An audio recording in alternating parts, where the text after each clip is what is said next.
Okay.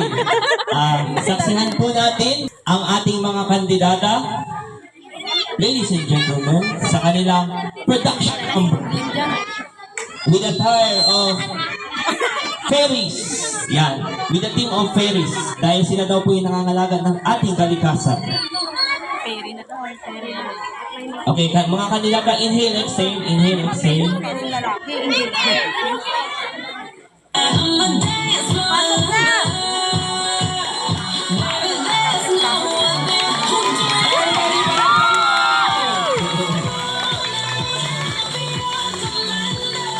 Ayan po ang ating mga kalalakihan sa kanilang fairy attire.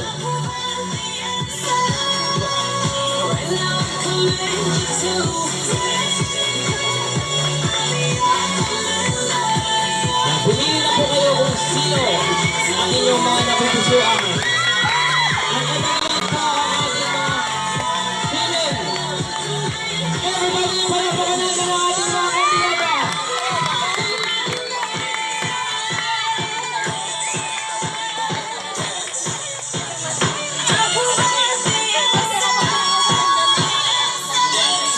Ain't no reason to celebrate, but you know we gon' have a ball. Champagne spilling from the wall, and I'll be partying till hella late. But I ain't worried, not at all. Just give my driver a call, yeah. Hit me up at 8 a.m.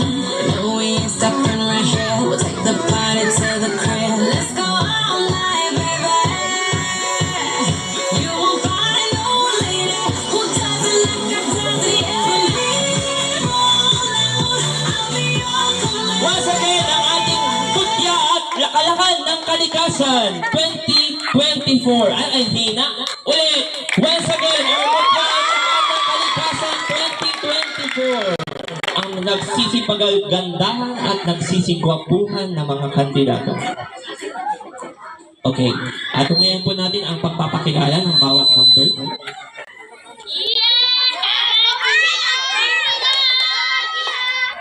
Good afternoon, ladies and gentlemen. My name is Maria Martina Bailantana, representing Grade 6 Sopol, at naniniwala sa kasabihang pangalagaan ng kalikasan para sa kinabukasan ng kabataan. And I thank you.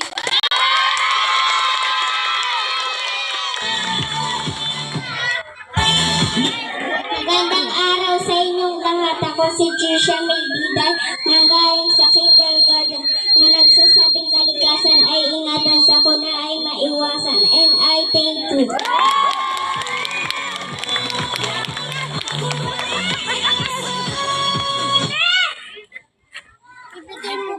Magandang hapon po sa inyong lahat. Ako po si Mikael Don Ikahan.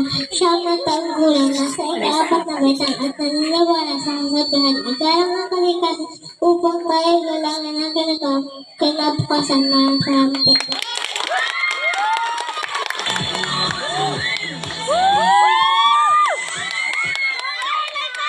Magandang hapon sa inyong lahat. Ako si Liza Aiden Loonadia, representing Grade 5 Humility, at naniniwala sa kasabihang ang basura mo ay sa bag mo at huwag sa upuan ng kaklase mo. And I thank you.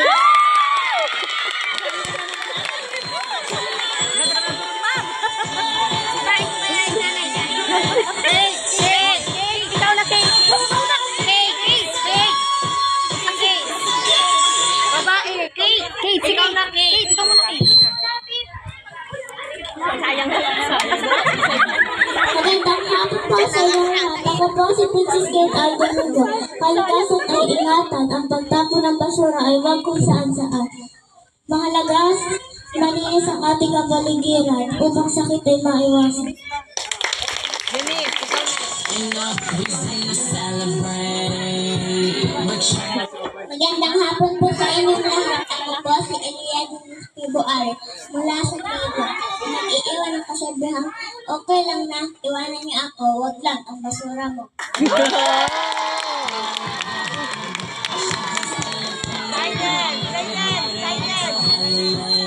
na! May kasabihan! Ako po. Magandang hapon po. Ako po si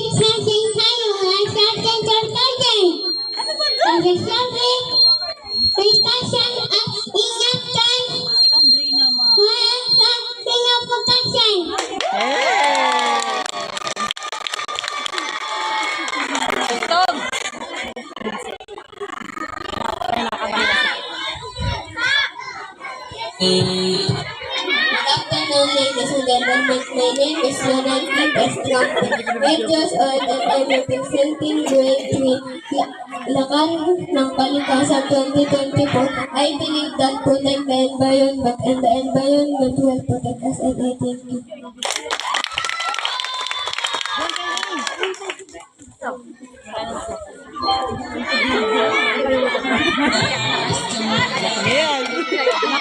Ako si Grade D. Mabayan, representing Grade 5 Humility at naniniwala sa sabihan, pag di iningatan ng kalikasan, pangit ang kinabukasan.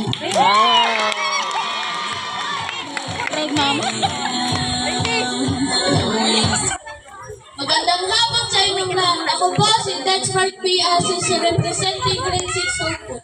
Naniniwala ako sa kasabihang ang taong may kakayahan at angking talino sa makaagham na pananaliksik ay tiyak aasenso.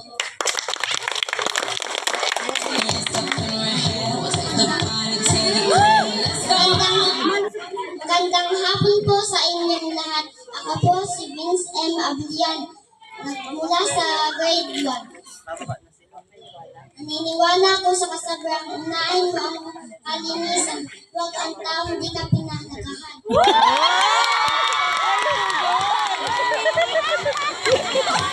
Ano yung nanay niyan? Tanggara ang alam ng hilig lang. Magandang buhay. Ako si John Christian P. Archeda, 9 na taong gulang, nasa ika-4 na baitang at naniniwala sa kasabihang alagaan ng kalikasan para sa bukas.